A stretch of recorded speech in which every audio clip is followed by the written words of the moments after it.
성부와 성자와 성령의 이름으로. 하느님, 제가 업무의 부름을 받을 때에는 아무리 강력한 화염 속에서도 한 생명을 구할 수 있는 힘을 저에게 주소서. 너무 늦기 전에 어린아이를 감싸 안을 수 있게 하시고 공포에 떨고 있는 노인을 구하게 하소서. 저에게는 언제나 안전을 기할 수 있게 하시어 아무리 강렬한 화염 속에서도 한 생명을 구할 수 있는 힘을 저에게 주소서. 신이시여, 내 차례가 되었을 때를 준비하게 하시고 불평하지 않고 강하게 하소서. 내가 들어가서 어린아이를 구하게 하소서.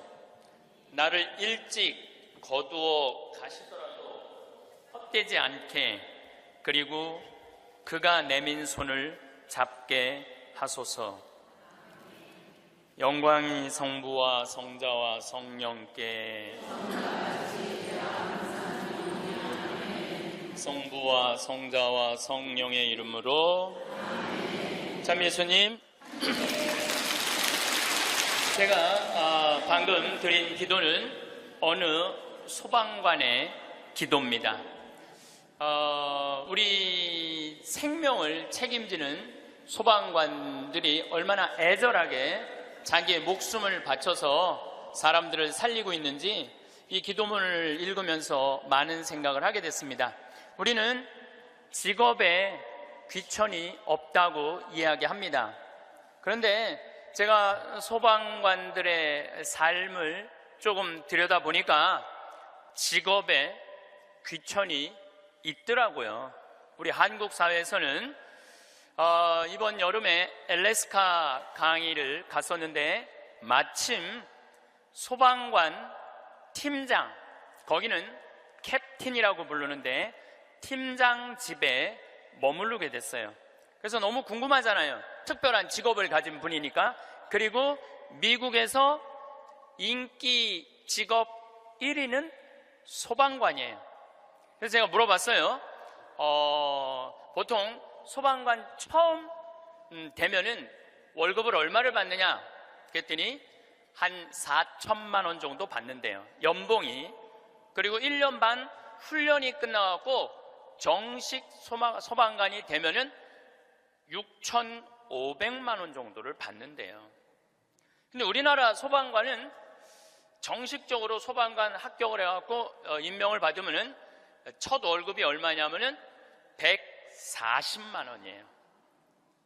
사람의 생명을 이렇게 건지는 소방관들이 연봉이 이런 거 저런 거 다 따져서 한 2,500, 많을 때는 3천만 원밖에 되지 않습니다.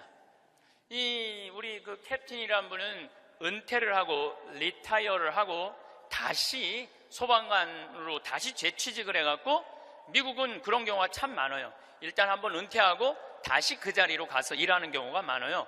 그래서 그러면은 당신은 연봉이 얼마가 되냐 그러니까 저는 좀 많죠 그러더라고요. 그래서 얼마가 되느냐 그랬더니 한 1억 5천만 원 정도 됩니다 그러더라고요.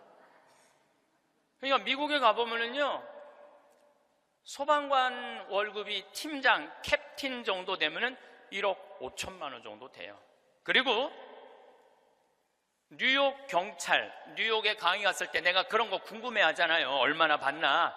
뉴욕 경찰은 연봉이 얼마냐 그러니까 뉴욕 경찰들은 경위 정도만 되면은, 경사 정도만 되면은 1억이 넘어간대요. 1억이. 그러니까 미국은 소방관, 경찰관, 군인들이 보통 한 5년 정도만 근무를 하면 1억이 넘어가요. 1억이. 제가 잠비아에 봉사활동 이렇게 갔을 때 나하고 같이 일을 하는 수녀님이 20년 전에 독일에서 유학을 했는데 장애시설, 복지학과 유학을 해갖고 장애시설에 많이 다녔대요. 근데 그 장애시설에 심리학과 여자 교수가 있었는데 퇴근할 때 보니까 그 운전기사랑 퇴근을 하더래요. 그래서 어떻게 운전기사랑 퇴근을 맨날 하느냐고, 저 사람 내 남편이라고.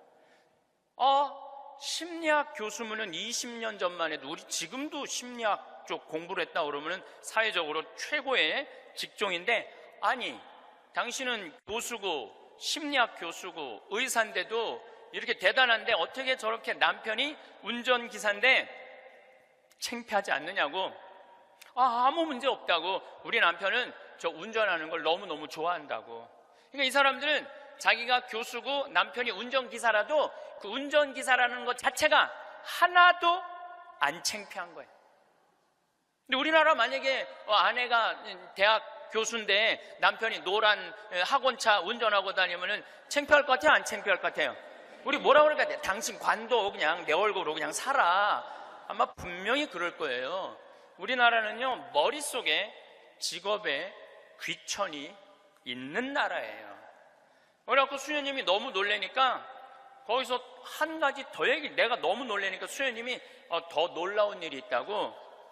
우리 장애시설에 청소하는 아줌마가 있었대요. 맨날 와서 창문 닦고 아주 즐겁게 노래도 하고. 근데 하루는 동양 수녀님이니까 수녀님 우리 집에 초대하고 싶다고. 그래서 그 청소하는 아줌마 집에 갔대요. 갔는데 집이 대궐처럼 으리으리하더래요. 근데 딱 나오는데 그 집 청소하는 아줌마가 이런 대궐집에 청소하는 그 뒷방에 있나? 갔는데 그 청소하는 아줌마가 알아볼 수 없을 만큼 귀부인의 옷을 입고 딱 나오더래요. 그래서 수녀님 너무 놀래갖고 어떻게 된 거냐고 그랬더니 나는 사실은 내 남편이 철도 청장이라고, 이 독일의 철도 청장인데 나는 청소하는 게 너무너무 즐거워서 내가 청소하러 가는 거라고. 그러니까 자기 남편이 철도 청장이라도 자기가 청소하는 게 하나도 안 창피한 거예요. 우리나라 지금 철도 청장 부인이 지금 무슨 동방자애학교 가갖고 청소하고 앉아있다고 그러면 그 월급 다 받는데, 그래갖고 그 월급 받아갖고 그 부인은 어떻게 하느냐 하면은 기부를 한대, 도네이션을 한대요. 자기 너무너무 즐겁다고. 그러니까 직업에 귀천이 없어요. 우리 알래스카에서 내가 한 일주일 동안 그 집에서 지냈는데, 이 캡틴은 요트가 있어, 집에. 요트. 그리고 그 캠핑카 있죠? 차 안에 침대도 있고 음식도 해 먹을 수 있는 캠핑카도 있고. 그래서 나하고 동갑이에 또 그 친구가 신부님 여행 가자 그래서 정말로 요트도 타보고 캠핑카도 타보고, 우리나라의 소방장 정도, 팀장 정도인데 그렇게 행복하게 잘 살고 있더라고요.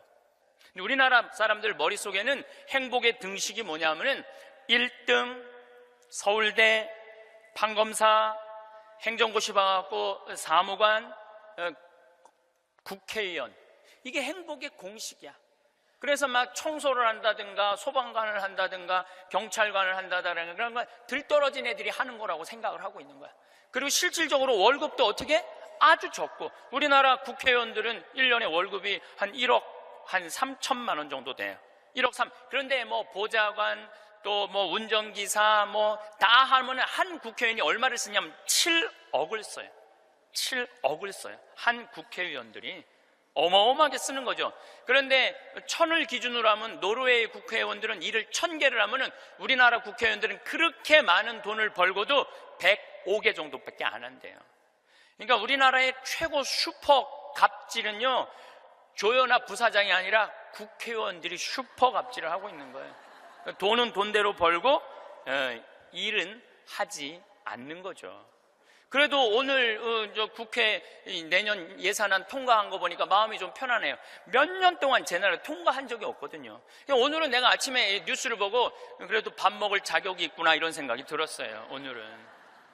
근데 여러분들, 앞으로 우리나라는 공부 잘한다고 행복한 시대는 갑니다. 이제 제가 왜 그런 시대가 가는지 말씀을 드릴게요.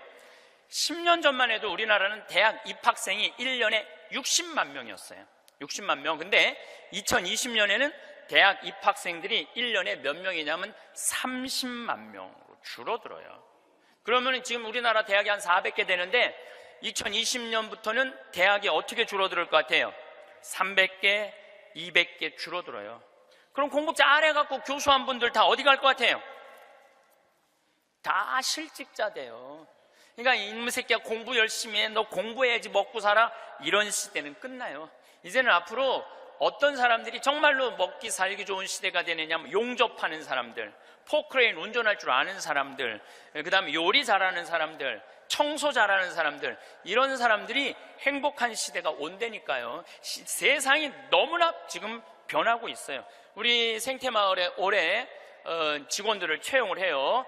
이것도 귀가 번쩍 분들이 이런 분들이 있으니까 야 나도 한번 거기 가볼까? 근데 이번에 자격은 뭐냐면 고등학교 졸업 예정자들만 뽑아요. 나는 대학 졸업 예정자들도 안 뽑아요. 대학원 졸업 예정자들도 안 뽑아요. 혹여 가끔 대학 졸업한 사람들, 대학원 다니는 사람들 뽑아요. 우리도 뽑는데 월급은 고등학교 졸업한 사람이나 대학 졸업한 사람이나 대학원 졸업한 사람이나 우리 생태마을 첫 월급은 똑같이 200만 원이에요. 고등학교 졸업해도 직원으로 되면 무조건 200만 원이에요. 아니 생각을 해봐요. 아니 매주 띄우는데 뭐하러 대학원 자격증이, 아니 배추 심는데 뭐하러 대학 졸업한 사람이 필요해요? 우리 생태마을에 필요한 사람은 어떤 사람이 필요하냐 하면 성실한 사람, 성격 좋은 사람, 이런 사람이 필요해요. 그리고 뭐 우리 생태마을에 지금 다녀간 사람이 100명도 넘죠. 우리 직원이 지금 한 40명 되니까 많이 바뀌어요. 근데 남아있는 사람이 어떤 사람이 남아있느냐면은 가정환경 행복했던 사람, 성실한 사람, 이런 사람들이 남아있어요. 가정환경 불행했던 사람, 어린 시절을 힘들게 지냈던 사람은요 많이 견뎌야 6개월이에요.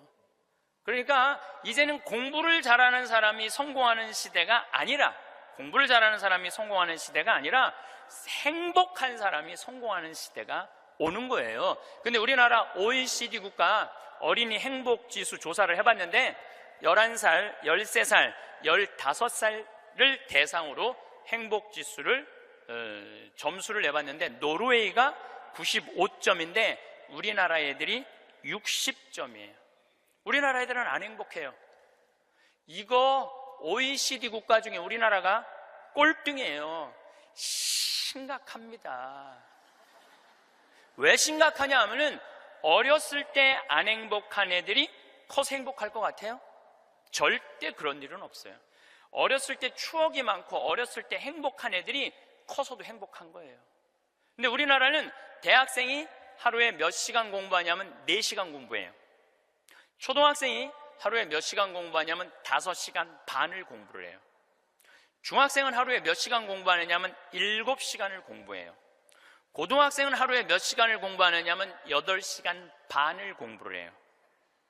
그럼 여러분들 하루에 8시간 반을 공부한다 그러면은 밥 먹는 시간 1시간, 1시간, 1시간, 3시간 빼고, 그것도 못 먹는다고 그러긴 하지만은, 그리고 학교 가는 시간 빼고, 그러면은요 애들은요 잠자는 거 빼고는 공부만 하는 거예요. 그러니까 얘네들은 엄마, 아빠, 형제들이랑 먹고 마시고 놀 시간이 없어요. 제가 지난 시간에도 말씀드렸지만은 이 세상에 가장 중요한 일은 뭐냐면은 먹고 마시고 노는 일이에요. 우리가 여러분들 왜 예수님하고 추억이 많아요? 예수님은 세리와 죄인들과 먹고 마시고 놀았기 때문에 추억이 많은 거예요. 만약에 예수님이 우리랑 먹고 마시고 놀지 않았다면 우린 추억이 하나도 없을 거예요. 오늘 복음도 막 병자들 고쳐주고 난 다음에 너무너무 마음이 안타까워. 예수님이 너무너무 안타까우니까 내가 마음이 아프다. 저 사람들 먹을 걸 우리가 주자. 그러니까 예수님 먹는 거 진짜 중요하게 여기신 분이에요. 우리가 주자. 없습니다. 아무것도 빵 몇 개 하고 물고기 몇 개밖에 없습니다. 그래도 너희들이 줘라. 다 줘서 배불리 먹여서 보내신 분이 예수님이에요. 그러니까 성서에 보면 먹는 얘기 참 많이 나와요. 예수님 첫 기적도 가나의 혼인잔치에서 먹는 얘기죠. 그렇죠? 세리네 집에 가서 먹었죠. 자케오네 집에 가서 먹었죠. 사마리아 여인하고는 우물가에서 물 먹으면서 얘기했죠. 그러니까 먹고 먹고 마시고 노는 일은 참으로 중요한 일이에요. 그럴 때 추억이 많은 거예요. 근데 우리나라 초등학교, 중고등학교 아이들은 엄마 아빠랑 먹고 마시고 놀 일이 없어요. 그러니까 커서도 엄마 아빠하고 추억이 하나도 없는 거예요. 행복했던 순간도 없고. 미국 애들은, 초등학교 애들이, 우리나라 애들은 5시간 반 공부하는데 미국 애들은 초등학교 애들이 하루에 몇 시간 공부하느냐면 2시간 반 공부해. 그러니까 이거는 공부하는 흉내만 내는 거야. 그 얘네들은 계속 먹고 마시고 노는 거예요. 계속. 제가 미국 강의를 가보면은요, 얘네들이 하는 거는 정말로 먹고 마시고 노는 일이에요. 유럽, 북유럽 애들은 말할 것도 없고 학교 가서도 계속 놀아요. 우리처럼 학원 가갖고 영어, 수학 막 계속 뭐 글쓰기, 뭐 웅변 그런 거를 하는 게 아니라니까요. 그런데 놀랍게도 핀란드 고등학생은 하루에 4시간 공부하는데 우리나라 애들은 하루에 8시간 반을 공부를 해요. 그런데 수학 점수가 핀란드 애들은 544점이고 우리나라 애들은 542점이에요. 4시간 공부하는 애들하고 8시간 반 공부하는 애들하고 수학 시험을 보는데 누가 더 잘 보느냐면은 핀란드 애들이 훨씬 잘 본다는 거예요. 이게 무슨 얘기냐면 여러분들이 자녀들 학원 보내는 거 다 쓸데없는 데다 보내고 있는 거예요. 그 시간에 애들이 학원 가서 뭐 할 것 같아요? 휴대폰 갖고요, 게임하고 친구들하고 노는 거예요. 그 시간에 애들 학원 가 있다고 여러분들이 그걸 교육이라고 생각하는 이 대한민국이 불행한 거죠. 그 시간에 엄마 아빠랑 맛있는 음식 만들어 먹고 손잡고 소풍 다니고 눈 바라보고 같이 놀았다면은 걔네들은 건강하게 살았을 거예요. 근데 엄마 아빠하고 그랬던 적이 하나도 없어. 여러분들 사람이 커서요, 어렸을 때 가장 기억에 많이 남는 게 뭔지 아세요? 엄마가 맛있는 음식 해줬던 거. 이게 가장 기억에 많이 남는데요. 그리고 가장 행복했던 순간이 뭔지 아세요? 엄마가 맛있는 거 해준 거 너무 맛있게 먹은 거. 그게 가장 행복한 순간이래요. 근데 우리나라 대한민국의 청소년들은 엄마가 맛있는 거 해준 거 먹은 기억이 없어요. 학교 다니느냐고. 그러니까 애들이 행복하지 않은 거죠. 애들은 그냥 서울대학 가야 되니까 경쟁을 해야 돼. 서울대학 가야 돼. 놀 시간이 어딨어. 여러분들 토끼와 거북이 얘기 아세요? 이거 참 웃기지도 않는 얘기 여러분들이 알고 있는 거예요. 왜냐하면 토끼하고 거북이하고 시합을 했는데 어떻게 거북이가 이겨요? 말도 안 되잖아요. 말도 안 되는 얘기예요. 어떻게 거북이가 이겨요? 이렇게 발바닥도 땅바닥에 있고 이렇게 가는 거북이가 그냥 뛰어다니는 토끼를 어떻게 이겨요? 2000년 전 이솝우화 얘기예요. 그러니까 2000년 동안 사람들은 거북이가 빠른 줄 알고 있어, 사람들은. 근데 요즘 새로운 일이 벌어졌어요. 그 후손 토끼가 생각해보니까 너무 자존심 상하는 거야. 이 빠른 우리가 거북이한테 진다는 걸 모든 사람들이 알고 있다는 게 너무 웃기잖아요. 그래갖고 토끼가 거북이한테 도전장을 내요. 다시 시합하자. 2차전을 벌이자. 2차전을 벌이자. 그래갖고 거북이가 생각해보니까 니네들은 이 토끼들은 막 뛰어야 되기 때문에 심장이 너무 빨리 뛰기 때문에 쉬어야 돼. 그래서 얘네들은 반드시 뭐가 필요하냐면 토끼 잠이 필요해요. 토끼 잠을 자야 돼, 얘네들은. 그러니까 거북이는 믿는 구석이 있어. 너 또 토끼 잠 잘 거니까 시합해도 우리가 분명히 이길 것이다. 그래도 거북이가 생각해보니까 그래도 준비를 해야 될 것 같아. 그래서 거북이도 어떤 준비를 하냐면은 나도 토끼처럼 뒷다리를 똑바로 세우는 훈련을 이제 하기 시작한 거예요. 뒷다리를 세워갖고 내가 빨리 좀 가야 되겠다. 뒷다리. 그걸 생각해보니까 거북이한테 최고 치명은 뭐냐면 두꺼운 등딱지야. 그래서 등딱지를 가볍게 갈기 시작했어요. 병원 다니면서 나 좀 갈아줘라, 이거 좀 가볍게. 그래갖고 준비를 충분히 했어요. 드디어 2차전이 시작이 됐어요. 아니나 달라 토끼가 총알같이 뛰어나갔죠. 근데 거북이는 뒷다리를 이제 세워놨으니까 거북이도 만만치 않잖아요. 쫙 가면서 믿는 구석이 있어서 어떤 믿는 구석이 있었느냐면은 이제 분명히 저 나무 밑에서는 토끼 잠을 잘 것이다. 그래갖고 토끼가 딱 보니까 역시 멀리서 지가 뒷다리를 세워봤자지. 그래갖고 쫙 오는데 자도 될 것 같아. 딱 잠을 자면서 내가 1시간만 자야지, 2시간 잘 거야, 1시간만 자야지. 그런데 이제 거북이는 지나갔어. 지나가면서 네가 그러면 그렇지, 네가 토끼가 토끼 잠을 자야지. 딱 어느 정도 중간까지 갔는데 토끼가 깨어난 거예요. 2시간 잘 거 1시간 훈련을 열심히 했으니까 1시간 만에 딱 깨어나갖고 거의 결승점 도달점에 총알같이 토끼가 지나간 거예요. 그리고 거북이가 가다 보니까 토끼가 지나간 거예요. 그래서 이제 토끼가 이 불명예를 씻었어요. 드디어 이제 모든 이 짐승계에는 드디어 토끼가 이겼댄다. 걔가 토끼잠을 줄여갖고 그 거북이를 이겼댄다. 근데 이제 누가 슬프기 시작했느냐면 거북이가 슬프기 시작했어요. 내가 지다니, 이건 있을 수 없는 일이다. 내가 2000년 동안 거북이의 그 성실성 하나로 거북이가 토끼를 이겼다고 모든 세상이 다 알고 있는데 내가 이게 지다니, 이건 있을 수 없는 일이다. 절치부심한 거북이가 다시 토끼한테 도전장을 냈어요. 한 번 더 붙자. 3세판이다. 3세판. 한 번 더 붙자. 토끼가 그래? 뭐 그러면은 귀양 내가 명예를 씻으려면 완전히 씻어야 되니까 한 번 더 붙자. 이번에 거북이는 아무리 생각해도 뒷다리 갖고는 안 될 것 같아. 앞다리까지 세우는 훈련을 한 거야. 이거를 이렇게 똑바로 세우는 훈련을 한 거야. 그래갖고 정말 피나는 훈련을 해갖고 근육을 다 세웠어요. 그리고 생각해보니까 이 등딱지는 갈아서 될 게 아닌 것 같아. 현대 세계가 왔으니까 저기 우주 비행선에 쓰는 아주 가벼운 합금판 뚜껑이 있다는 얘기를 듣고 그걸 가갖고 갈았어요. 이 뚜껑을 너무너무 가볍게. 토끼 못지않게 이제 이 속력이 났어요. 근데 거북이가 아무리 생각해도 그거 갖고 안 될 것 같아. 그래서 마지막 한 수를 가지고 있었어요. 분명히 토끼가 저 나무 밑에서 잘 거니까 저 나무 밑에 수면제를, 분말가루를 설치를 해둬갖고 리모컨으로 터트리면은 완전히 내가 보낼 수 있다. 비장의 카드까지 준비해놓고 이제 도전장을 내민 거죠. 토끼는 아무리 생각해도 이번에 지면은 이 다시는 회복할 수 없을 것 같아요. 그래갖고 토끼는 어떤 훈련을 했느냐 하면은, 어떤 훈련을 했냐면 토끼잠을 안 자고 목표 지점까지 가는 훈련을 했어요. 토끼잠을 안 자고.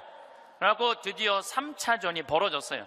3차전이 벌어져갖고 출발을 했는데 토끼가 보니까 거북이가 옛날엔 뒷다리만 세웠는데 이제는 앞다리까지 세워갖고 뛰는데 이게 만만치가 않은 거예요. 내가 정말로 자면 안 된다. 죽어라고 뛰면서 나무 밑에 도착했는데 너무 졸렸지만 그걸 극복하고 뛰어갔어요. 아니 리모컨까지 다 설치하고 이제 터트리기만 하면 이제 완전히 재워갖고 그 토끼잠으로 이기려고 그랬는데 리모컨 터트릴 시간이 없는 거예요. 이건 해보지도 못하고 져버렸어, 거북이가. 그러니까 거북이가 뭐가 왔느냐면 우울증이 왔어요. 우울증이 야, 내가 저 토끼한테는 정말로 어떻게 해볼 도리가 없단 말인가. 너무 우울증이 슬퍼갖고 이제 자살까지 생각을 했어요. 근데 할아버지가 그 손자 거북이를 보고 이런 말을 해요. 거북아, 손자야, 슬퍼하지 말아라. 너 토끼가 몇 년 사는 줄 아냐? 잘 모르는데요. 토끼는 그렇게 죽어라 하고 뛰기 때문에 토끼 수명은 7년이다. 7년. 근데 우리 거북이들은 수명이 얼마인 줄 아냐? 우리 거북이들은 할아버지가 지금 몇 살이에요? 내가 지금 190살이다. 우리 거북이는 느리기 때문에 수명이 200살이다.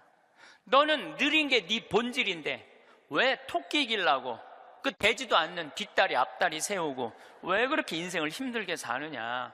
너는 천천히 사는 게 너의 운명이다. 그 생각을 해보니까 가만히 생각해 되지도 않는 시합을 2000년 동안 한 자기 거북이하고 토끼, 그게 웃긴 거예요. 그래서 이 거북이는 천천히 다니고 자기의 그 본성에 따라 사니까 사는 게 너무너무 즐거워요. 그러니까 느린 게 빠른 것보다 훨씬 좋구나. 빠르면 7년밖에 못 사는데 느리니까 200년을 사니까 아무리 토끼가 빠르면 왜 빨리 죽는데. 그런데 지금 대한민국은 우리 자녀들을 거북이로 안 키우고 뭘로 키우냐면 토끼로 키우고 있어요. 토끼로 7년밖에 안 살릴 생각을 하고 토끼로 키우고 있어요. 그렇게 가장 큰 희생자가 된 사람이 누구냐면은 사도세자예요. 여러분도 사도세자 얘기 알죠? 네, 사도세자가 언제 죽었느냐면 1762년 이모년에 5월 13일 날 뒤주에 들어가고 5월 22일 날 죽었어요. 8일 동안 있다가. 그런데 이 사도세자는 아버지가 영조인데 아버지의 첫째 아들이 효장세자가 있었는데 9살에 죽어요. 9살에 죽다가 40이 넘어서 아들 하나를 얻어요. 이게 바로 이선, 정조는 이산, 정조의 아버지인 사도세자의 진짜 이름은 이선이에요. 사도세자는 죽고 난 다음에 영조가 불러준 이름은 슬픔을 생각해라, 생각살자, 슬플 도자, 그래갖고 사도세자고 진짜 이름은 이선이에요. 그러니까 40이 넘어서 아들을 하나 얻었으니까 효장세자가 죽고 난 다음에 너무너무 슬펐는데 이 영조는 이 아들이 너무너무 귀했던 거야. 그래갖고 2살에 사도세자 책봉을 해요. 근데 얘가 얼마나 똑똑했느냐 하면은 2살 때 왕자라는 한자를 보고 아버지가 이게 무슨 자냐 그러면 아버지를 가르쳤어요. 이게 아버지 자다, 왕자를 보고. 세자짜리를 보고 이거는 무슨 자냐, 이건 나다. 2살짜리가 5살 때 효경을 줄줄줄줄 외워요. 영조라는 임금은 공부하기 너무너무 좋아했던 임금이거든요. 그러니까 이게 진짜 똑똑한 놈 만들어 보겠다고, 똑똑한 놈 만들어 보겠다고 선생을 몇 명을 들이냐면 20명을 들여요. 그래갖고 아침, 점심, 저녁으로 가르치는 거야. 계속 가르치는 거야. 그리고 이제 시험을 아버지가 나와서 보는 거예요. 너 사서삼경에 이게 무슨 뜻이냐? 그러면 20명이 둘러있고 5살, 6살짜리가 까먹을 수도 있잖아요. 그러면 대답을 못하면은요, 영조가 눈을 부라리면서 이놈 그것도 모르느냐고. 근데 세자는 때릴 수가 없었어요. 누구를 때리냐면 세자를 업고 다니는 내시를 때리는 거예요. 대신 맞는 거예요. 그러니까 여러분도 어린아이가 생각을 해봐요. 내가 문제 하나 못 맞히면은 저 내시들이 두들겨 맞으니 얼마나 이 스트레스를 많이 받아요. 그런데 7살, 10살 때는 칼싸움 하는 거 좋아하잖아요. 저도 어렸을 때 맨날 산에 가고 나무 잘라갖고 맨날 칼싸움 해갖고 여기 맨날 여기 찢어지고 그랬던 기억나요. 이 선은 상궁들하고 칼싸움을 해요. 그걸 본 영조는요, 이 상궁들을 때려 죽여요. 때려 죽여요, 그냥. 그걸 보고 이 사도세자는 너무너무 무서웠던 거야, 아버지가. 그런데 딱 12살이 되면서 사도세자는 공부하기가 싫어요. 그래서 이때부터 책만 보면 머리가 지끈지끈 아픈 거예요. 그러니까 조기 교육의 최고의 희생자는 누구냐면은 사도세자예요. 그러니까 아버지는 공부를 가르치는데 아들은 공부하기가 싫은 거야. 그리고 얘가 키가 엄청나게 커요. 사도세자가 세자 그래갖고 나만큼 조그만 줄 아는데 키가 1m 막 80대고 청룡도를 휘두를 정도로 힘이 좋았다는 거. 관우가 청룡도를 휘두르고 그랬다는 거예요. 말도 잘 차고 화살도 잘 쏘고. 근데 아버지는 그게 너무너무 싫었던 거야, 그렇게 하는 게. 그래서 아버지하고 점점 갈등을 일으키면서 광증에 시달려요. 미쳐갖고 나중에는 마지막에 자기가 데리고 있었던 시종들 100명을 죽여요. 마음에 안 들면 칼로 쳐 죽이는 거예요. 나중에 무당하고도 살고 비구니 스님하고도 살고, 도저히 아버지가 컨트롤할 수 없을 정도로. 엄마도 해경궁 홍씨도 자기 남편을 컨트롤할 수 없어요. 그래서 결국은 죽일 수밖에 없었던 거예요. 이게 사도세자의 슬픔이에요. 이게 조기교육의 희생자예요. 조기교육의 희생자. 그런데 이 사도세자도 내가 보기엔 딱 7년 만에 돌은 거야. 토끼처럼 7년 만에 돌은 거예요.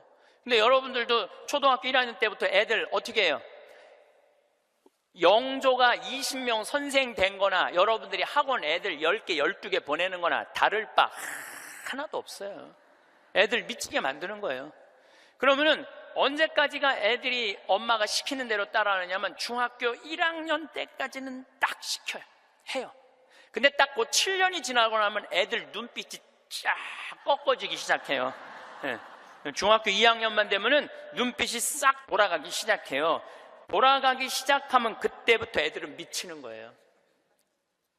근데 여러분들 이게 웃을 일이 아니에요. 그 미치는 애들이요, 한둘이 아니에요. 참 많아요. 그럼 이때부터는 엄마도 컨트롤이 안 되는 거예요. 아버지도 컨트롤이 안 되는 거예요. 그리고 얘는 행복했던 순간이 하나도 없었던 거야.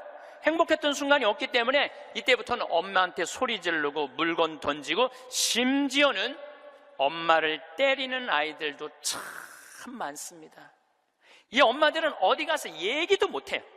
얘기도 못해요. 중학교 2학년 3학년 되는 애한테 맞는다, 자식이 무서워서 벌벌벌벌 떠는 부모들이 참 많습니다. 그럼 얘가 미치게 만드는 장본인이 누구예요? 엄마들이에요. 엄마들이 얘를 미치게 만드는 거예요. 미쳐갖고 이제 애가 이렇게 뛰고 저렇게 뛰면 나한테 데리고 와요. 그러면 얘네들 눈빛이 싹 돌아간 걸 내가 봐요. 그럼 상담을 해보잖아요. 그럼 걔네들이 나한테 하는 얘기가, 자기는 초등학교 때 자기 자유시간이 하나도 없었다는 거예요. 자유시간 하나도 없이 엄마가 이 학원 가라면 저 학원 가고 저 학원 가고 저 학원 가고, 그래서 자기 미치겠다는 거예요. 막 속에서 불이 일어난다는, 불. 이 사도세자가 뭐라 하냐면 자기 속에서는 울화증이 일어났다. 울화증이. 만약에 영조가, 사도세자가 그렇게 무기신식이라는, 무에서도 편해요. 사도세자가 그만큼 똑똑한 사람이었고, 만약에 영조가 이 아들을 정말로 청룡도도 마음대로 하게 하고 창, 활, 말 다 잘 탔거든요. 그렇게 키웠다면 우리나라는 광개토왕 대왕만큼 훌륭한 군주, 강력한 군주를 18세기에 모실 수 있었을 거야. 사도세자가 죽고 난 다음에 정조가 임금이 됐잖아요. 권력 기반이 취약했어요. 그 다음에 정조가 1800년에 죽고 순조, 헌종, 철종, 고종 다 7살, 10살, 18살, 17살짜리들이 왕 되면서 조선은 끝난 거예요. 여러분들도 지금 가만히 생각해봐요. 지금 내가 하나 둘 가지고 있는 애 공부 그렇게 시켜갖고 미쳤어. 그렇게 미쳤어? 그러면요, 그 집안은요, 나중으로도 희망이 없는 집안이에요. 그리고 참 고치기 힘든 병이 뭔지 아세요? 정신병이에요.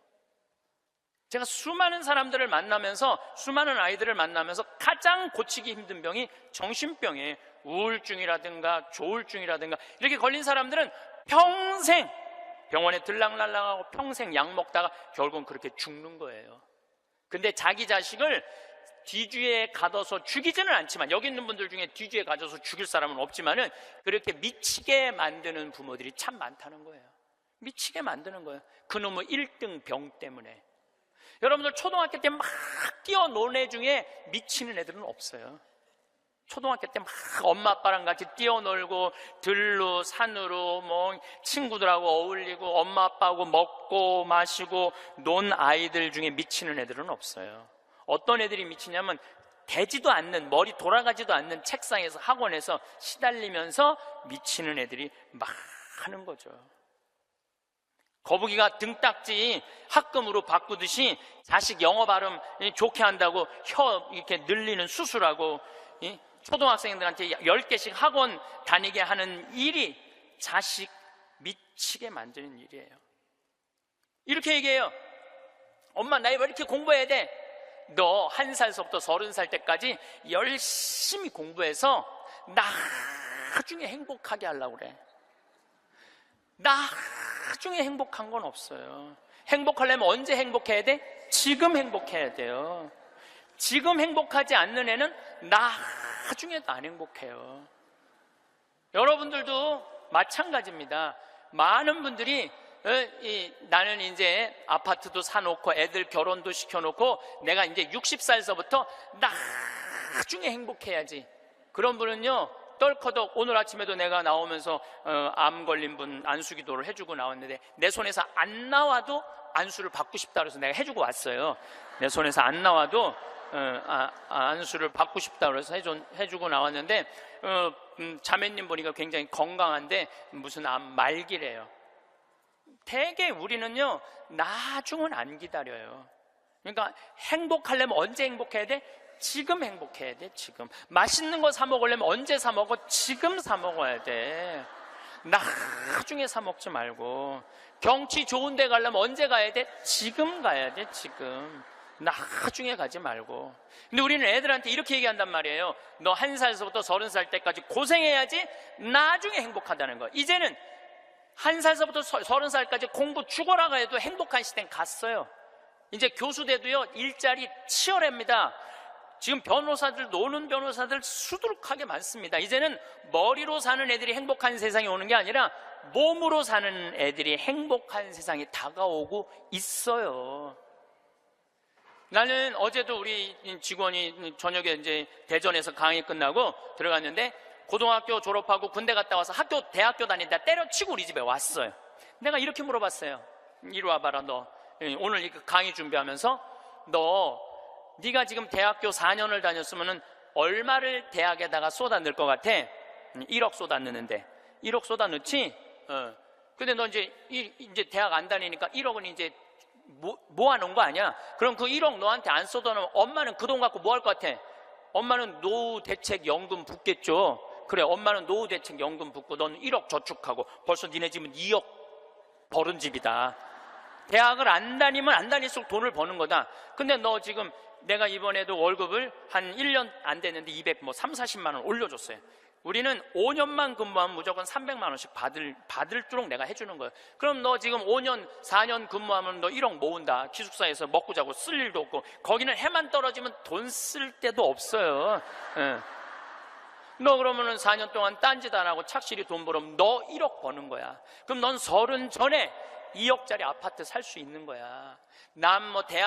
우리나라 지금 대학 나온 45만 명 졸업하는데 제대로 된 직장에 취직하는 숫자가 몇 명이에요? 5만 명밖에 안 돼요. 40만 명은 2년, 3년 빈둥빈둥거리고, 심지어는 엄마 아버지가 애들 때문에 경비에 나가갖고 그거 해갖고 애들 생활비 대주고 뒷돈 대주고 그러고 있는 거예요.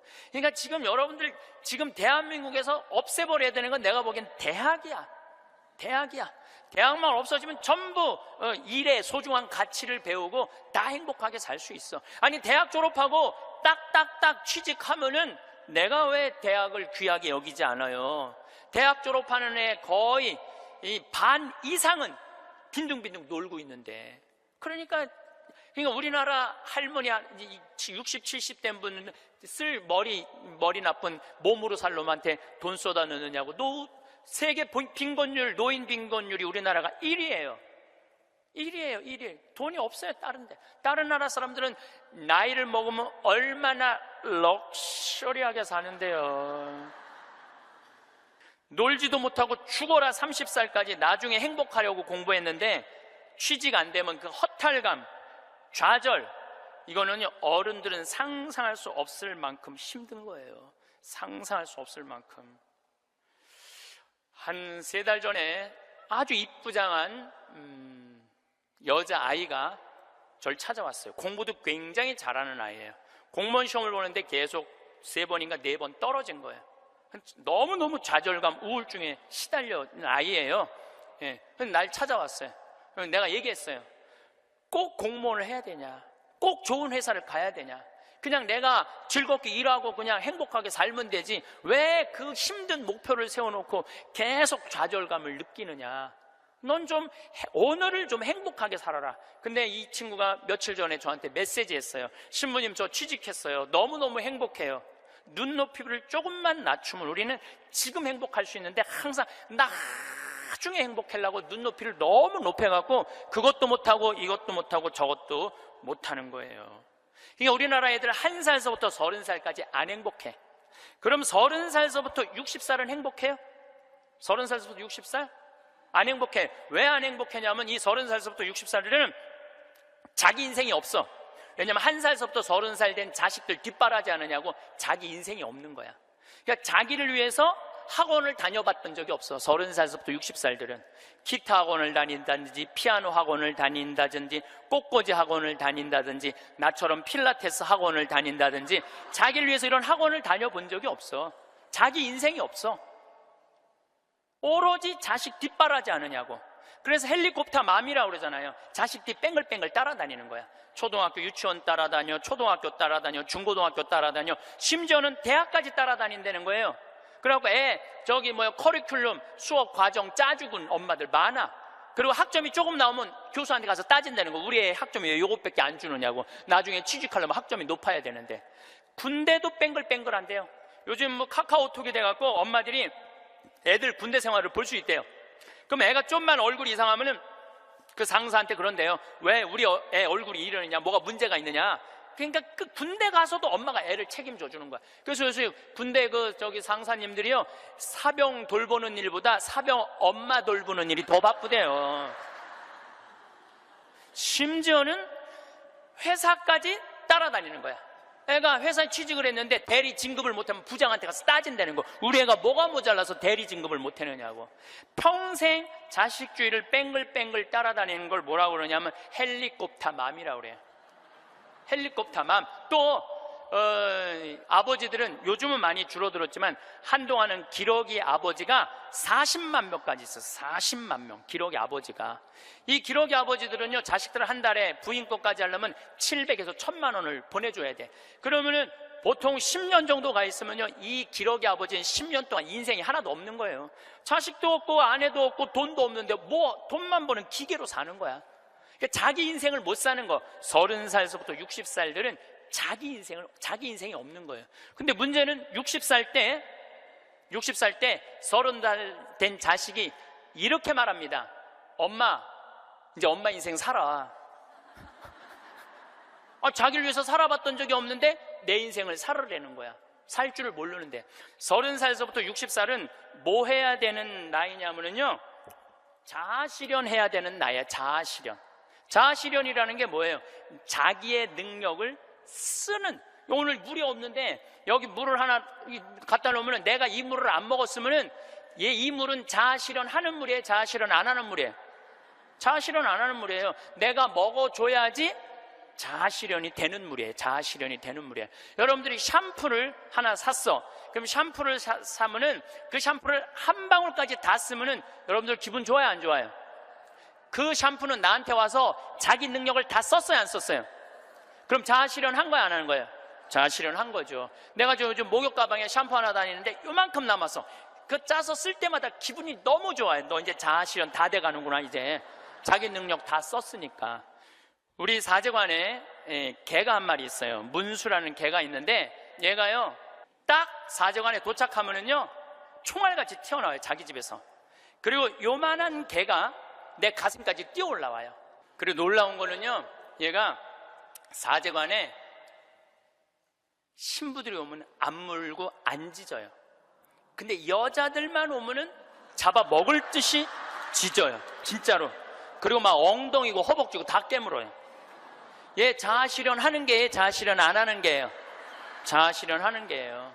근데 우리나라 30살서부터 60살 된 많은 분들은 자기 능력을 안 써요. 자기 능력을 안 쓰고 자식만을 위해서 살아요. 근데 60살서부터 엄마 인생을 살려고 그러면은 자기 능력이 뭔지를 모르는데, 그러니까 사는 게 재미가 하나도 없는 거야. 사는 게. 인생은요, 재미있어야 돼. 의미가 있어야 돼. 이 두 가지가 같이 가야 돼. 재미와 의미가 같이 가야 돼. 그런데 내가 기타를 잘 쳤다면 기타 치러 온 세상 돌아다니고, 꽃꽂이 했다면 온 성당에 꽃꽂이 하러 다니고, 뭐 춤췄다면 춤추러 다니고 이럴 텐데 나를 위해서 한 게 하나도 없는 거야. 그러니까 사는 게 재미가 없는 거야. 60살서부터 100살까지 어떻게 살아? 그러니까 우리는 1살서부터 30살도 안 행복하고 30살서부터 60살도 안 행복한 거예요. 그럼 60살서부터 100살은 행복하냐? 이 얘기는 이제 다음 시간에 하도록 하겠습니다. 기도, 자녀를 위한 기도 바치겠습니다. 성부와 성자와 성령의 이름으로. 주님, 나를 고쳐주소서. 가끔 자녀를 나의 투자의 대상으로 여기는 착각을, 나의 삶을 자녀에게서 보상받으려는 유혹을, 다 너를 위한 것이다 라고 하면서 궁극적으로 자신을 위했던 이기심을, 그리하여 자녀가 나에게 속해 있지만 내 것이 아님을 깨닫게 해주소서. 나로 하여금 부모로서의 권리보다는 의무로 자녀의 성장보다 내가 먼저 성숙해짐으로 그들을 훈계하게 하소서.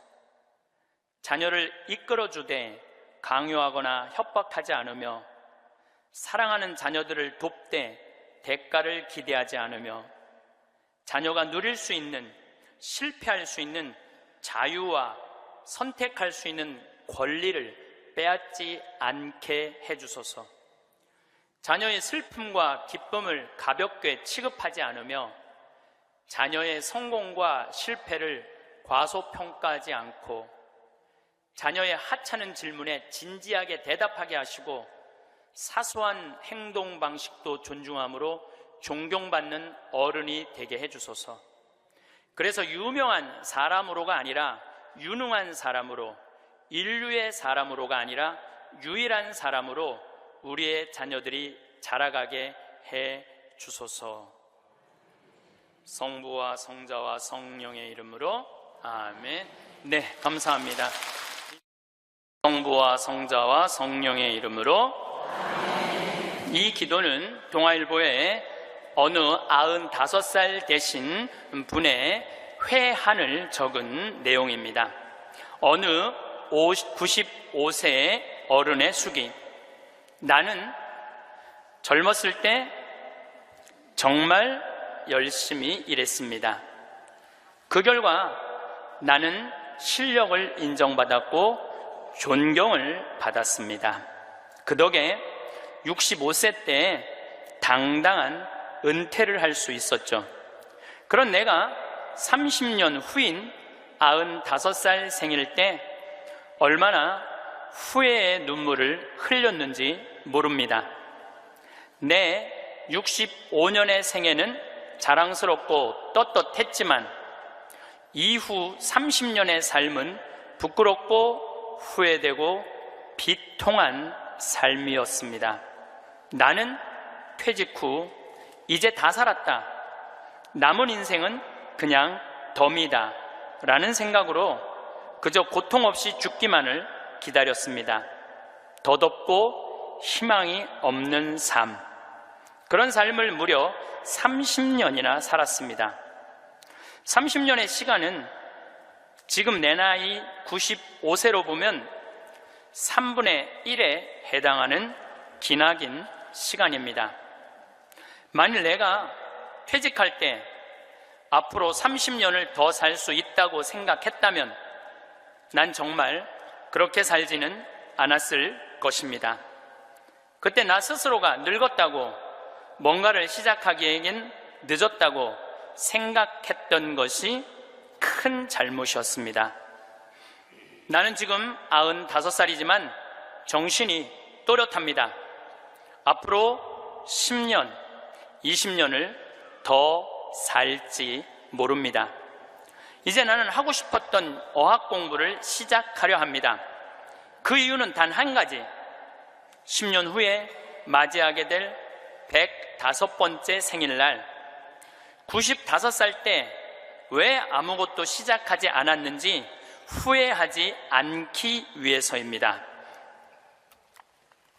성부와 성자와 성령의 이름으로 아멘. 우리가 죽는 날만 기다리는 사람은 사는 게 재미가 하나도 없어요. 죽는 날만 기다리는 사람은. 근데 이분은 65살에 은퇴하고 나는 죽는 날을 이제 죽을 거야. 그리고 몇 년 동안 죽는 날을 기다렸느냐면 30년 동안 죽는 날을 기다린 거야. 95살까지. 그러니까 30년 동안 돌아보니까 그 30년이 너무나 멀쩡했거든. 그 너무 아까워, 30년이. 내가 죽는 날만 기다리지 말고 65살서부터 95살 때까지 정말로 먹고 마시고 놀았다면 얼마나 행복했겠어요. 근데 이분은 그러지 못했던 거예요. 늘 드리는 말씀이지만 이제 60 되신 분들은 100살까지 삽니다. 60 되신 분들은 40년 남았어요. 50 되신 분들은 110살 삽니다. 내가 51인데 내가 몇 년 남았느냐면 59년 남았어요. 내가 59년. 이제까지 산 것도 아니에요. 40살들은 120살까지 살 겁니다. 그제 여러분들 먹는 당뇨병 안에, 그 약 안에 기가 막힌 좋은 물질이 있대요. 당뇨병 안에. 그래서 그 약을 잘만 이제 컨트롤하면, 그 약을 잘 먹으면 120살까지 사는데 별 문제가 없다는 거예요. 러시아에서는 노화 물질을 느리게 하는 약을 개발해낸 거예요. 그래서 이 약을 먹으면은 70살이 돼도 안 늙는 거야. 70살이 돼도 20살 같이 몸매가 좋고 피부도 좋다는 거예요. 이제 이 약을 먹기 시작하면은, 제가 아까 말씀드렸듯이 세상은 완전히 새로운 세상이 펼쳐지고 있는 거예요. 그래서 미래 학자들이 앞으로는 애를 몇 살에 낳는 게 가장 합리적이냐면은 70살에 낳는 게 가장 합리적이라는 거예요. 70살에 애를 낳는 게. 그런데 저는 여기에 전적으로 동의합니다. 여기 지금 70, 80대신 분들 다 20살에 시집 가셔서 애 낳고 살았을 거예요. 그럼 생각을 해봐요. 20살에 애 낳고 행복한 거냐? 애 한 살 때 행복하고, 그 다음부터 자식 때문에 평생 속 새까맣게 끓고 사는 거예요. 여기 있는 분들 말을 안 해서 그렇지, 얘기해보면은요, 지금 평생 자식 때문에 속 썩고 사는 분들 많을 거예요. 생각을 해봐요. 내가 100살까지 살면은 20살부터 100살까지 80년 동안 자식 때문에 속 썩고 사는 게 나아요? 아니면은 늙음하게 70에 나가고 한 30년 보다가 죽는 게 나아요? 어느 게 나아요? 어느 게 나아요? 늙음하게 자식 보다가 죽는 게 훨씬 나은 거예요. 저는 그래서 70에 애 낳는 게 좋다고 생각이 들어요. 70에 애 낳는 게. 4년 전에 우리나라가 100살 이상이 1,800명이었어요. 여자가 1,700명, 남자가 100명이에요. 100명. 여자들이요, 안 죽어요. 여자들이 이상하게. 그런데 작년에 우리나라가 100살 이상이 몇 명이냐면은 15,000명이에요. 15,000명. 이제는 제가 보기엔 총알같이 이제 100살 이상이 50만 명, 100만 명 시대도 온다는 거예요. 100살 이상이. 근데 80살까지는 괜찮아요. 오래는 데도 있고 갈 때도 있고. 근데 80살이 넘으면은 갈 데도 없고 올 데도 없어요. 80살이 넘으면은. 그러니까 80살 넘는 분들 대부분은 어떻게 사느냐 하면은 뒷방에 앉아갖고 하루 종일 앉아있는 거. 뒷방에 앉아갖고. 그럼 뒷방에 하루 종일 앉아있는 분들 웃을 것 같아? 안 웃을 것 같아? 안 웃어요. 웃을 일이 있어요. 혼자 하하하 하고 방에서 뭐하고 그렇게 웃어요? 안 웃어요. 그러니까 하루 종일 한 번도 안 웃는 건 문제도 아니야. 일주일 내내 한 번도 안 웃어. 일주일 내내 한 번도 안 웃는 건 문제도 아니야. 80살에서부터 90살까지 10년 동안 한 번도 안 웃고 사는 할머니들 많아요. 그런 할머니들은 90살 때 보면 얼굴이 어떤 줄 알아요? 이러고 산다니까. 그러면은 80살 넘어서서 웃고 살려면 어떻게 해야 되느냐? 해만 뜨면 집을 나가야 돼요. 해만 뜨면 집을 나가야 돼요. 해만 뜨면 집을 나가서 경복궁을 가든 덕수궁을 가든 창덕궁을 가든 온양온천을 가든 파리를 가든 뉴욕을 가든 어디야 이스라엘을 가든 돌아다녀야 돼. 이렇게 돌아다닐 수 있을 때까지 돌아다니는 할머니들은 죽을 때 어떻게 죽는지 알아요? 지쳐서 죽는다니까. 지쳐서. 95살 때쯤에 나는 힘들어서 도저히 못 살겠다, 나는 이제 죽어야 되겠다 라고 지쳐서 죽는다니까. 죽을 땐 지쳐서 죽어야 돼요. 근데 어떤 분이 자기도 미치냐 자식도 미치게 하는 분이 어떤 분이냐면은 80살에서부터 90살까지 돈 쓰는 거 무서워갖고 한 번도 바깥에 안 나가는 사람들. 이런 사람들은 10년 동안 안 움직이면요 허벅지에 뼈밖에 없어요. 근육이 하나도 없어요. 이분들은 90살에 할 수 있는 일은 딱 한 가지예요. 누워서 똥오줌 싸는 거예요.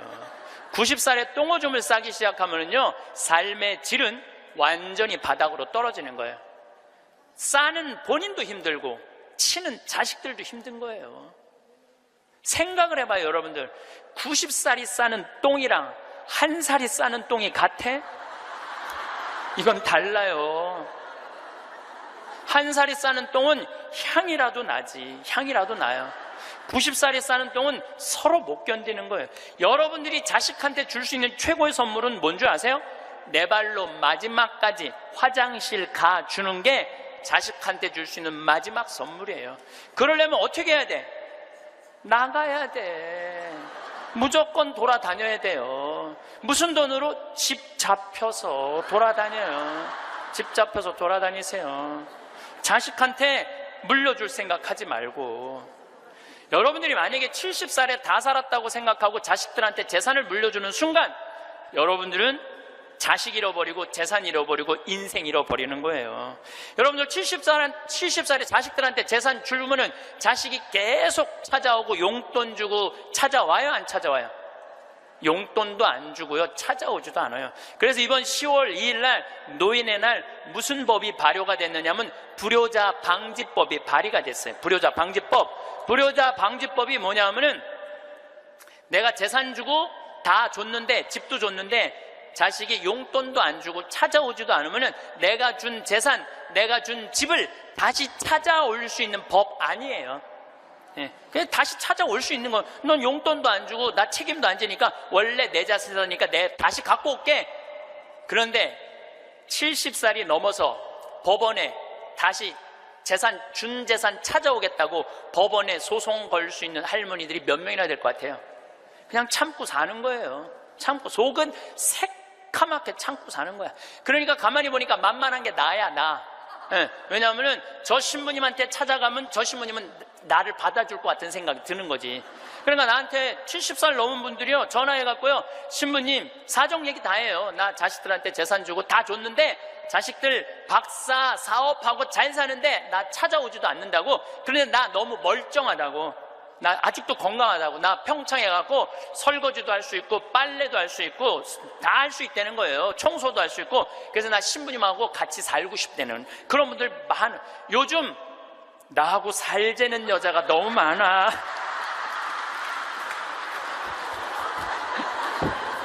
(1년에) 500명도 더 되는 것 같아. 그래서 제가 그 편지들을요 지금은 다 모아놔요. 왜 모아놓냐면 그 내용이 기가 막혀요. 내용이, 내가 신부님 자식을 어떻게 키워서 어떻게 성공시키고 어떻게 재산을 물려줬는데 나한테 이럴 수가 있느냐고 그렇게 구구절절 편지 쓰는 분이 많아요. 그런데 그 자식 재산은 찾아올 생각하지 않고 내가 자식보다 낫게 생각이 드는 거지. 나하고 살자고. 내가 직접 받은 전화인데 85살 된 할머니예요. 85살 됐는데 70에 아들이 그러더래요. 어머니, 나 이제 어머니 어차피 모셔야 되고 어머니도 이제 나하고 같이 살아야 되지 않느냐. 그러니까 나 5천만 원 있고 어머니 3억 있는데 그 돈 나한테 주면은 내가 아파트 분양 받아서 어머니 모시고 살겠다고. 자기는 5천만 원 투자하고 엄마는 3억 투자하고 자기가 모시고 살겠다고. 자기가 들어가서 사는 건데 말은 자기가 모시고 산다고. 근데 이 할머니가 이런 생각이 들었대요. 내가 살면 얼마나 사나? 아들이 아파트 얻겠다는데, 그래서 그 3억을 주고 들어가서 살기 시작했대요. 여러분들, 나이를 먹어서 자식이 내 집에 들어와서 사는 거랑 내가 자식 집에 들어가서 사는 거는 하늘과 땅 차이예요. 하늘과 땅 차이예요. 만약에 자식이 들어와서 사는데 마음에 안 들잖아요? 나가라고 그러면 돼. 근데 만약에 내가 자식하고 같이 살겠다고 합쳤는데 자식이 너무 마음에 안 들어, 며느리가 너무 마음에 안 들어. 그리고 대개 80된 분들은 며느리가 몇 살쯤 되느냐면 60살쯤 돼요. 이 60살쯤 되는 며느리는 눈에 뵈는 게 없는 사람들이에요. 그럼 누가 나가야 돼? 80살짜리가 들고 나가야 돼요. 80살짜리가 나가야 돼요. 이게 현실이에요, 현실. 제가 며칠 전에도 들은 얘기예요. 6억을 들고 할머니가 아들 집으로 들어갔대요. 아들 집으로 6억을 들고 들어가든 60억을 들고 들어가든 그건 아무 상관이 없어요. 자식 집에 들어가서 사느냐 안 사느냐, 그게 중요한 거예요. 그런데 6억을 들고 들어갔는데 냉장고에 있는 사과도 마음대로 못 먹겠더라는 거예요. 왜냐하면 이거 혹시 며느리가 손자 주려고 갖다 놓은 거 아닌가. 그래서 전화를 했는데요. 얘야, 나 이거 먹어도 되느냐고. 왜 그러고 사느냐 이거예요. 그냥 혼자 편안하게 6억짜리면은 3억짜리 아파트 가고 3억은 은행에다 넣어놓고 한 달에 100만 원만 써도 30년을 먹고 살 수 있는데 왜 그렇게 사느냐 이거예요. 그리고 이제 여러분들의 인생의 주인공은 누구냐면 여러분들이에요. 자식이 여러분들 효도할 수 없어요. 이제는 효도는 할 수 없는 세상이에요. 제가 아주 단언을 합니다. 여러분들 효도는 할 수도 없고 받아 먹을 수도 없는 세상이에요. 생각을 해봐요. 여러분들 110살까지 산다고 생각을 해봐. 110살 먹은 엄마가 90살 먹은 아들한테 전화해갖고 얘야, 너 왜 나 요즘 안 찾아와? 그러면은 90살 먹은 아들이 당황스러울 거예요. 엄마 아직도 안 죽은 건가? 죽었는지 안 죽었는지 지금 헷갈리는데, 가끔씩 엄마가 전화해갖고 너 왜 나 안 찾아오냐면 아들이 90살 먹은 아들이 당황스러울 것 같아요? 안 당황스러울 것 같아요? 살았는지 죽었는지도 몰라요. 90살 된 아들은. 막말로 여기 계신 분들 지금 8, 90 된 어머니 하루에 몇 번 생각해요? 떨어져 살면은 일주일에 한 번도 생각 안 할 때도 많을 거예요. 일주일에 한 번도. 근데 엄마는 오직 자식만 생각하는 거야. 왜? 자기 인생을 살 줄 몰라서 그러는 거예요. 자아실현이 뭔지 몰라서 그런 거예요. 자아실현. 자기 인생을 산 사람은 자식이 있든 없든, 자식이 찾아오든 안 찾아오든 아무 상관없이 자기 인생을 살아요. 근데 자기의 삶이 없는 사람은 오로지 자식만 쳐다보고 110살 때도 90살 먹은 아들한테 너 왜 나 안 찾아와? 나 너밖에 없는데. 그럼 아들이 엄마가 지금 죽었다가 살아난 건지 살았다가 죽은 건지 이거 헷갈린다니까요, 아들이. 이제는 효도는 없는 시대, 효도는 없는 시대예요. 그러니까 이제 85된 70살 때 들어가서 아들하고 살기 시작했대요. 근데 75이 돼도 안 죽고 80이 돼도 안 죽더래. 근데 나이를 먹으면 먹을수록 여러분들 돈이 더 필요해요. 돈이 더 필요해. 나이를 먹으면 먹을수록. 그래갖고 83살에 아들한테 500만 원만 달라고 그랬대요. 왜냐하면 3억을 줬으니까 500만 원을 달라고 그럴 자격이 있는 거죠. 근데 그때부터 아들이 2년 동안 말을 안 하더래요. 저는 아들 편이에요. 생각을 해봐요, 여러분들. 이 아들은 엄마하고만 살아요? 60살 된 며느리하고 사는 거예요. 며느리가, 아내가 맨날 뭐라고 그럴 것 같아? 나 저 시어머니하고 사는 거 지겨워. 당신 택해. 엄마야, 나야. 맨날 그래도 모시고 살아야지 어떻게 해? 지금 어머니 어딜 가라고 그런다고 맨날 이렇게 달래는 와중에 그런 상황도 모르고 500만 원 내놓으라 그러니까 이 아들이 엄마 쳐다보기가 싫은 거예요. 2년 동안 말을 안 하더래. 2년 동안. 여러분들 한 집에 사는데 아들이 2년 동안 나 사람 취급 안 하고 말 안 하면 그 집에서 살고 싶겠어요? 살고 싶지 않죠. 그러니까 나이를 먹으면 또 어떤 문제가 있냐면 안 보이죠? 안 들리죠? 기억력 까무락까무락거리죠? 여기 아프죠? 저기 아프죠? 그러면 그 입에서 나 행복하다, 나 기쁘다 이런 말 나올 것 같아요? 아이고 지겨워, 아이고 사는 거 힘들어 죽겠어, 차라리 죽는 게 나, 맨날 이 말 할 것 같아요. 좋은 소리도 여러 번 들으면 짜증나는데 지겹다, 죽겠다, 섭섭하다는 소리 10년 이상 들으면요 정말로 죽고 싶을 만큼 힘든 거예요.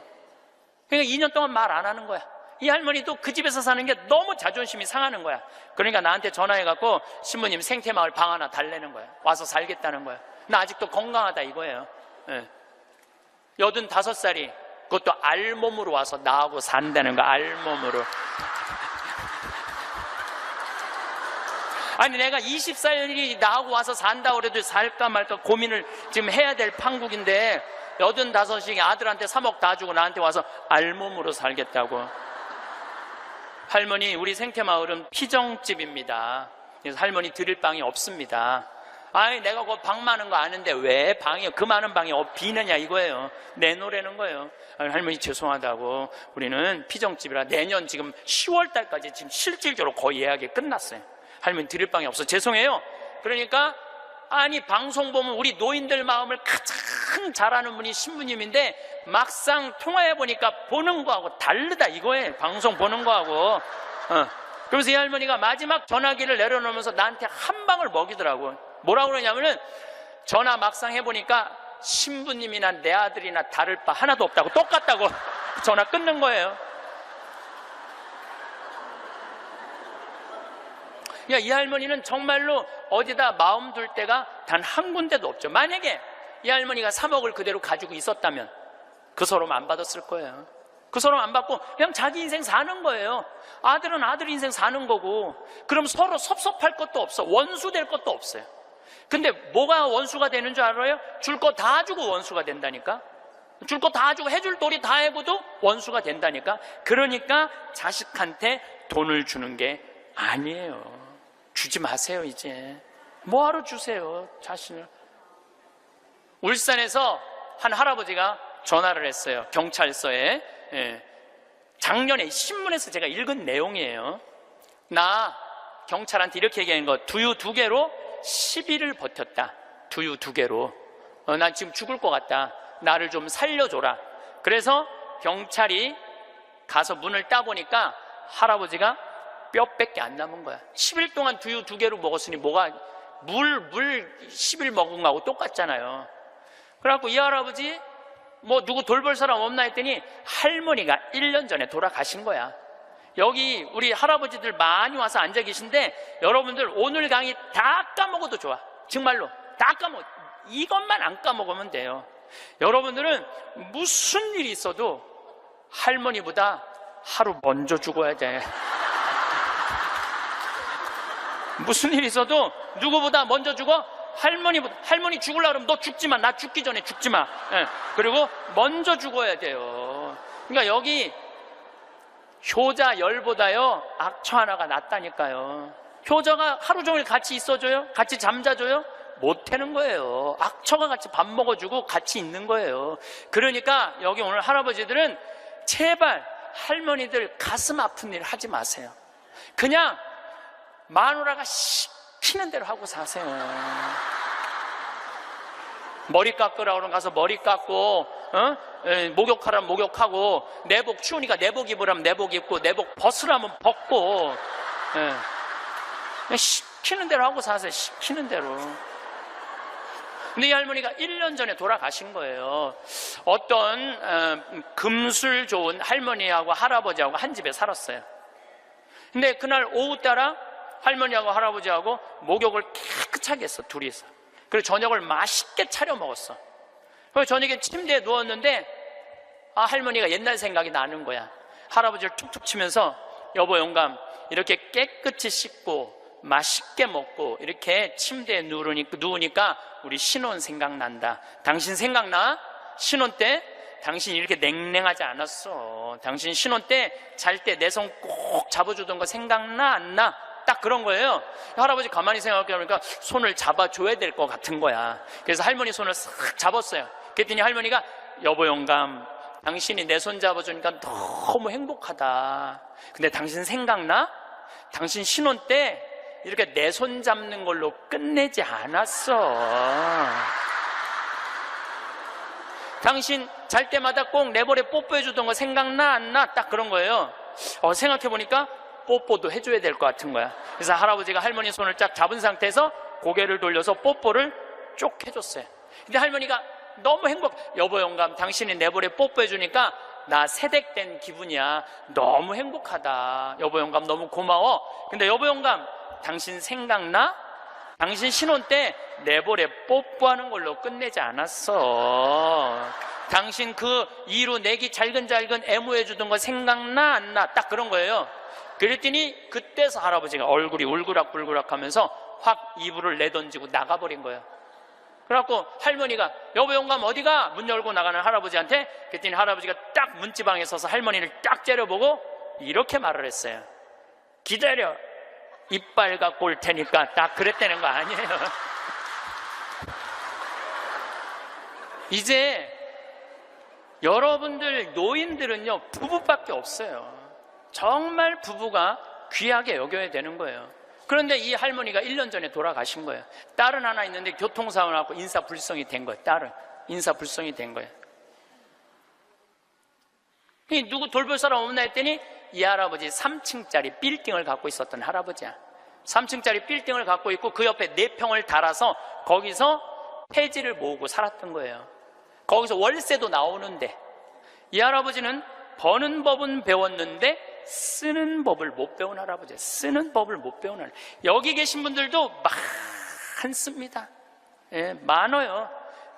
정말로 개처럼 벌어서 짐승같이 써야 되는데 개처럼 벌어서 개처럼 쓰는 사람들 많아요. 제대로 돈의 가치답게 쓰지 못한 분들 너무너무 많아요. 많은 경우 여러분들 폐지 줍고 다니는 분들 많죠. 할머니, 할아버지. 그런 분들 중에 대개 자식들한테 몇 천만 원, 몇 억씩 다 주고 자기는 폐지 줍고 다니는 사람들 많아요. 실질적으로. 그러시지 마세요.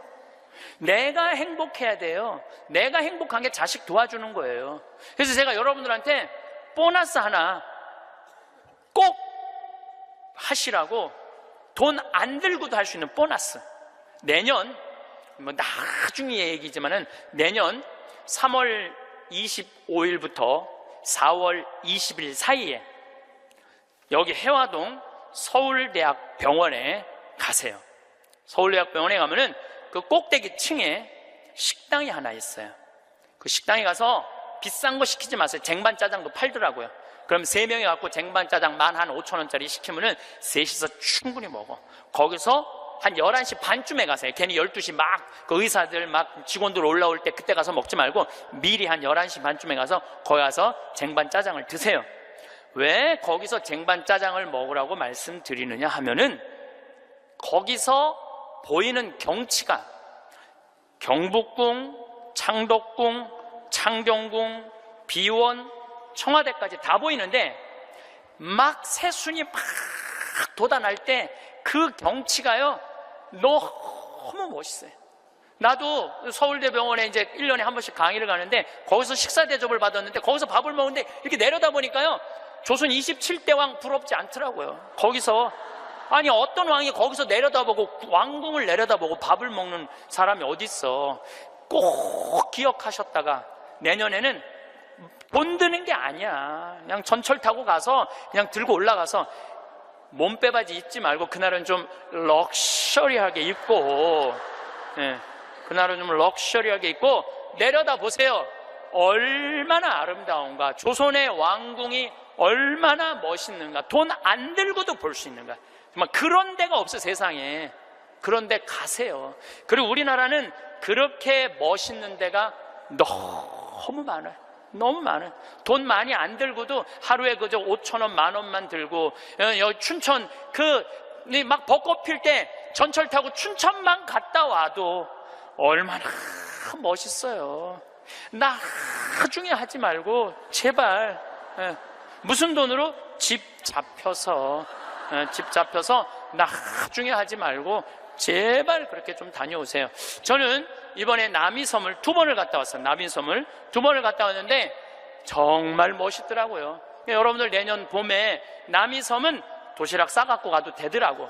도시락 이렇게 싸서 뭐 김밥 이렇게 싸갖고 마음 맞는 친구들이랑 갔다가 오세요. 매일 그렇게 다니세요. 그렇게 다녀봤자 하루에 뭐 5,000원, 10,000원밖에 안 돼. 신부님 그렇게 다 썼는데 그때도 안 죽으면 어떻게 해요?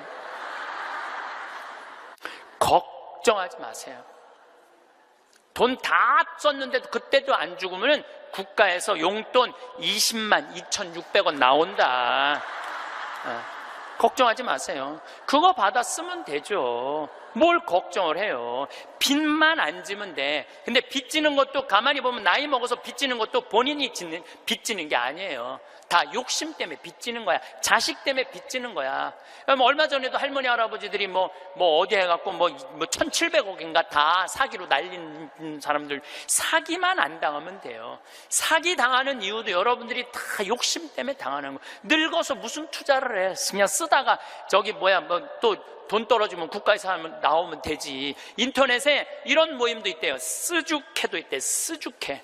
쓰다가 죽자. 이런 무슨 투자를 해. 괜히 쓸데없이 조이팔한테 투자해갖고 돈 날리고 그러지 마시고 그냥 맛있는 거 먹고 경치 좋은 데 다니고 그렇게 쓰세요. 제가 10년 전에 53,000원 나올 때 여러분들한테 이렇게 얘기했어요. 앞으로 20만 원 받는 시대가 올 겁니다. 이제 20만 원 나왔죠? 제가 또 말씀드릴게요. 앞으로 10년 후에 여러분들 60만 원에서 70만 원 나와요. 왜? 우리나라하고 경제가 비슷한 나라들은 다 지금 노인연금이 60에서 70만 원 정도 다 나와요. 우리나라하고 경제가 비슷한 나라들은. 우리나라만 안 하고 있는 거예요. 우리나라만 노인들한테도 안 하고 경찰한테도 안 하고 뭐 청소하는 사람들 아주 돈 안 주는 거지. 이거 다 올라와야 돼. 그리고 지금 기업에 있는 돈들 다 세금으로 뺏어갖고 그 돈 힘든 사람들한테 다 나눠줘야지 선진국으로 가요. 선진국으로 가는 길은 미국은 가보니까 할머니 한 분이 95살 먹은 할머니야. 이번 LA 갔는데 나한테 용돈을 $1,000를 주더라고요. 정말로 나이 많으신 분이야. 용돈을 $1,000를 100만 원을 주는 거예요. 할머니 무슨 돈이 있어? 우리 돈 많아. 그래. 내가 그래서 궁금해갖고 물어봤어. 미국의 할머니들은 한 달에 돈 하나도 없는 분들 연금이 얼마 나오냐면 $800가 나와요. $800면 우리나라 돈으로 85만 원이 나와요. 85만 원. 그런데 85만 원뿐만 아니라 집도 없어 이런 분들은 그러면 아파트 월세까지 다 나와요. 시골은 $200, 도시는 $300 하거든 월세가. 그것까지 다 나오는 거니까 한 달에 100만 원 정도가 나오는 거야. 근데 만약에 이 할머니가 한 달에 100만 원을 줬는데 1년 연말 결산을 해봤는데 100만 원을 다 안 썼어. 50만 원밖에 안 썼어. 그러면은 이 할머니는 돈이 있던가 돈이 필요 없던가 하는 할머니라고. 그 다음에는 연금을 40만 원밖에 안 줘요. 그래서 미국에 다녀보면 할머니들이요 그 돈 쓰려고 얼마나 돌아다니는지 몰라요. 그러니까 쓰죽해가 생기는 거야. 쓰다 죽자. 그러니까 나한테 용돈도 $1,000씩 주는 거지. 내가 그 할머니한테 5년 전에도 나한테 만나서 그랬대요. 그래서 할머니 손을 잡고 할머니 내가 한 5년 후에 여기 또 올 것 같은데 그때 또 봐요. 그랬더니 그때는 좀 생각을 해봐야 될 것 같아 그러시더라고요. 100살 땐 생각을 해봐야 되겠다 이거죠. $30,000가 통장에 넘었으면요 연금을 안 줘요. 미국도. 그러니까 자기 통장에 3,000만 원 밑으로 자꾸 만드는 거예요. 쓰라는 거예요. 근데 우리나라도 그렇게 갑니다. 분명히 그렇게 가요. 그리고 우리나라가 부정적인 요소도 많지만은 제 판단에는 앞으로 전 세계에서 가장 발전한 나라 중에 하나예요. 우리나라가. 그러니까 걱정하지 마세요. 예수님이 걱정하지 말라고 해도 뭘 이렇게 쓸데없는 걱정을 많이 하고 그래. 자식한테 재산 물려주지 마시고 여러분들 쓰고 싶은 거 다 쓰세요. 여행 다니고 싶은 거 여행 다니고 먹고 싶은 거 있으면 먹고 없으면은 안 쓰면 되지. 없으면 안 쓰면 돼요. 근데 있는데도 못 쓰는 사람들한테 하는 얘기예요. 있는데도 못 쓰는 분들한테 하는 얘기예요. 이제는 부모 자식 사이에 효도는 없어요.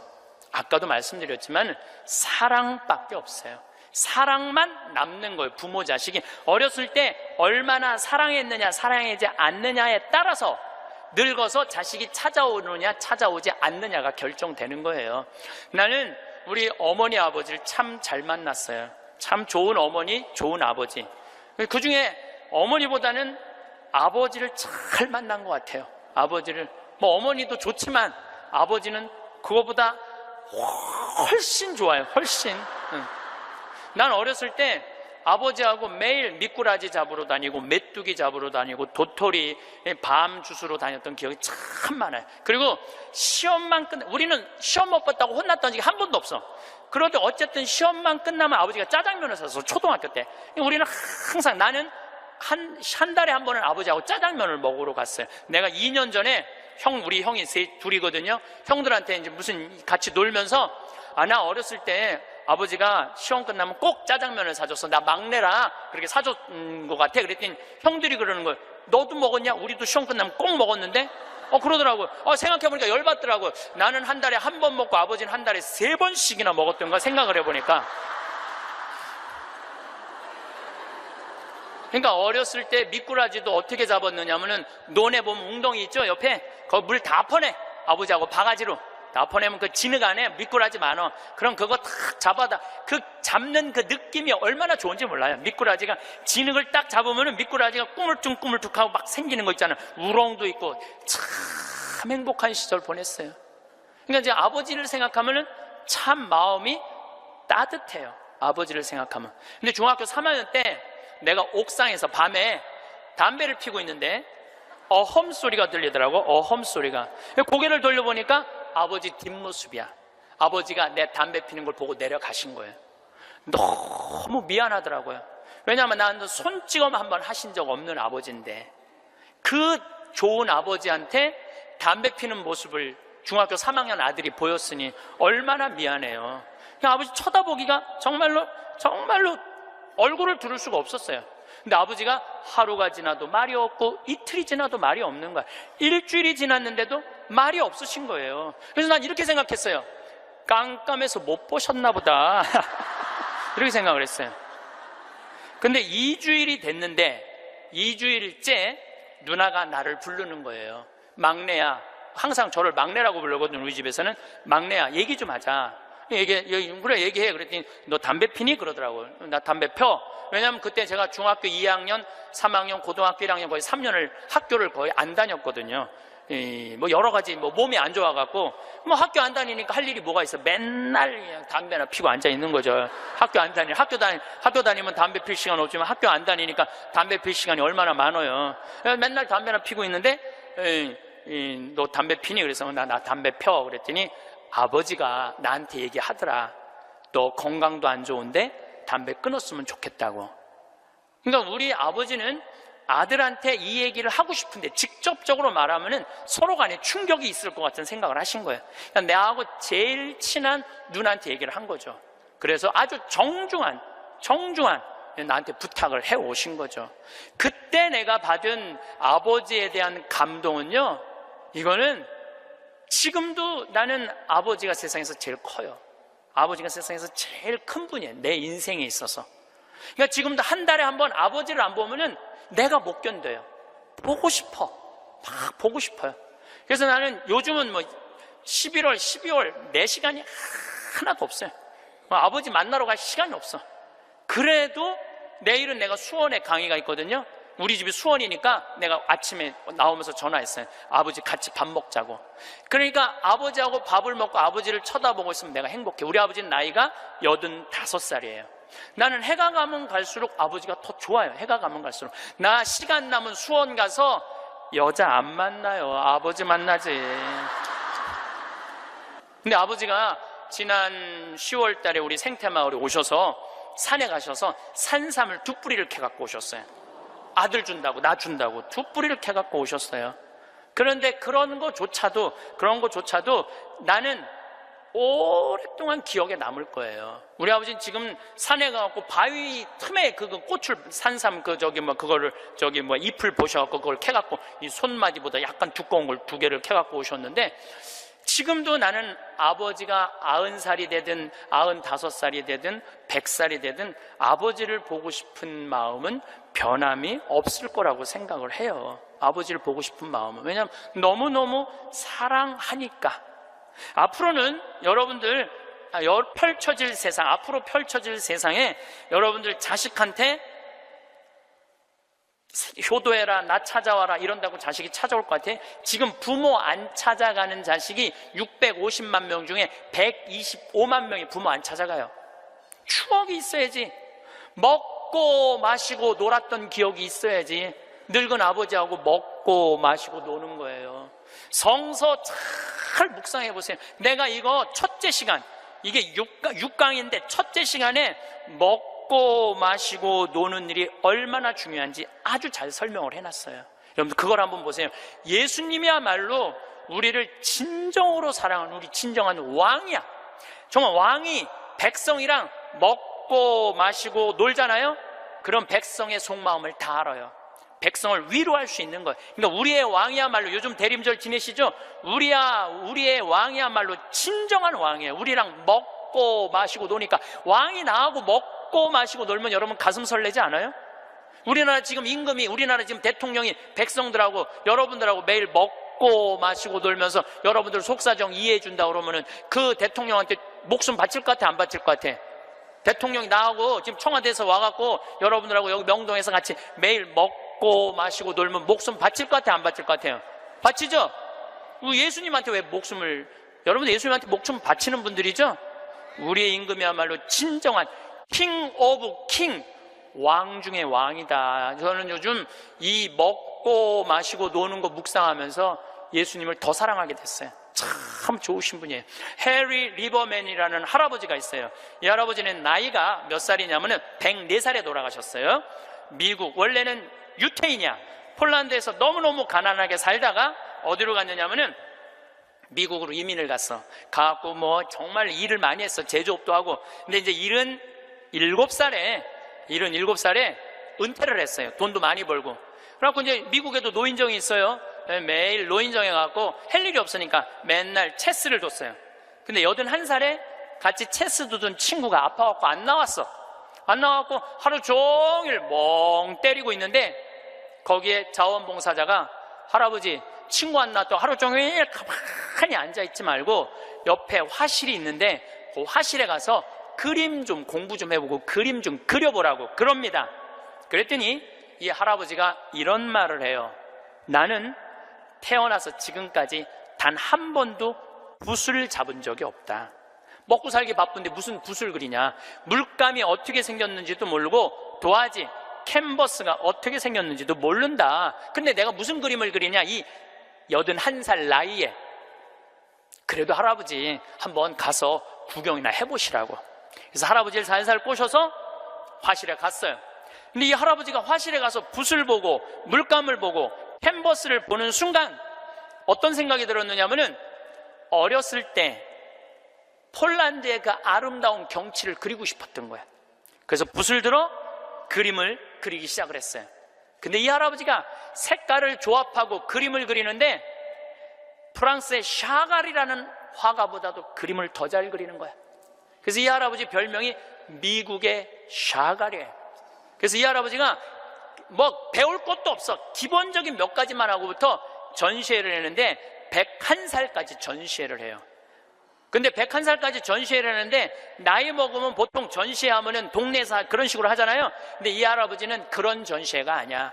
그런 전시회가 아니라 어떤 전시회냐면 미국의 모든 미술관이 와서 이 할아버지 그림을 소장하고 싶어서 경매를 할 정도로 유명한 전시회를 해요. 101살 때 20일에 전시회를 할 때 기자 400명이 모였대요.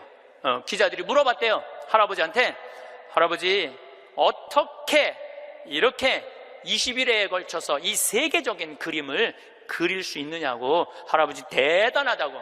그랬더니 이 해리 리버맨이라는 할아버지가 이런 말을 해요.